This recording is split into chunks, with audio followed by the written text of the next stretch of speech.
عمل کرنے کے لیے، سمعنا و اطعنا، کہ اللہ ہم نے تیرا یا تیرے رسول صلی اللہ علیہ وسلم کا حکم سنا ہے،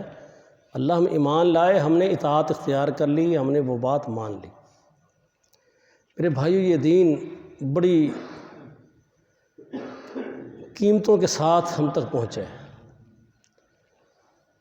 طارق بن شہاب کہتے ہیں رضی اللہ عنہ کہ میں 14 سال کی عمر میں تھا اور میں اپنے بابا کے ساتھ مکہ کے بازاروں میں کچھ خریداری کرنے کے لیے آیا۔ میرے والد میرے ساتھ تھے۔ ہم نے مکے کے بازار میں دیکھا ایک ایسی شخصیت جو چہرے کے لحاظ سے جس کی طرف توجہ کرو تو اس کی شخصیت اٹریکشن والی، دلوں کو موہ لینے والی، حسن و جمال میں بھی عظیم، اور چہرے سے بڑی متانت سنجیدگی چھلک رہی تھی، بڑے پروقار شخصیت تھی۔ وہ آگے آگے تھے اور پیچھے ایک ادھیڑ عمر شخص وہ پتھر اٹھا اٹھا کر ان کو مار رہا تھا، اور وہ عظیم الشان شخصیت جن کو دیکھنے سے دل چاہتا تھا کہ ان کا دیدار کرتے رہیں، ایسی پروقار شخصیت، تو یہ پیچھے ایک شخص ان کو پتھر مار رہا ہے اور وہ اپنے ہاتھوں سے اپنا بچاؤ کرتے کرتے آگے آگے جا رہے ہیں۔ کہتے ہیں میرے بابا نے بازار میں اس دکاندار سے پوچھا یہ کیا ماجرا ہے،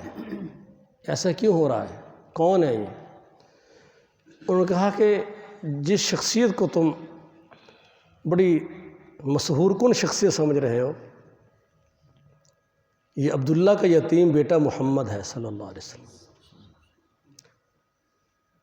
اور جو شخص پتھر اٹھا کر ان کو مار رہا ہے یہ ان کا سگا چچا ابو لہب ہے، جس کے لیے اللہ نے قرآن بھی اتارا کہ تبت یدا ابی لہب، دونوں ہاتھ ٹوٹ جائیں ابو لہب کے۔ قریشی تھا،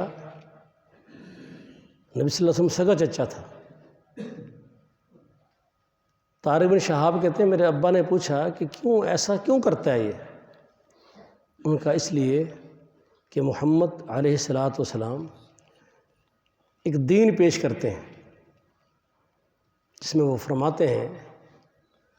یہ عقیدہ دیتے ہیں کہ جتنے تم نے اپنے حاجت روا، مشکل کشا، بگڑیاں بنانے والے، نظر و نیاز دینے والے بنا رکھے ہیں، یہ سارے عاجز، کمزور اور ناتواں ہیں۔ صرف ایک ذات ہے اللہ عز و جل کی جو پوری کائنات کا فرما روا ہے اور پوری کائنات کا مشکل کشا، داتا اور حاجت روا ہے۔ اب یہ اپنا چچا ہے، یہ اس لیے لڑتا ہے کہ تم یہ اللہ کا دین لے کر آئے ہو جو ہمارے آباء و اجداد کے دین کے خلاف ہے، اس لیے یہ محمد کریم علیہ السلام پر پتھر پھینک رہا ہے۔ آپ سوچئے کہ اللہ کی کائنات میں محمد کریم علیہ السلام سے اللہ کی پوری مخلوقات میں کوئی بھی اللہ کے نزدیک نبی صلی اللہ علیہ وسلم سے بڑھ کر معزز کوئی نہیں ہے، اور یہ اتنی عظیم الشان شخصیت اس دین متین، دین توحید کے لیے تکلیفیں برداشت کر رہی ہیں۔ اب حق یہ ہے ان کی اطاعت کا کہ جو اللہ اس کے رسول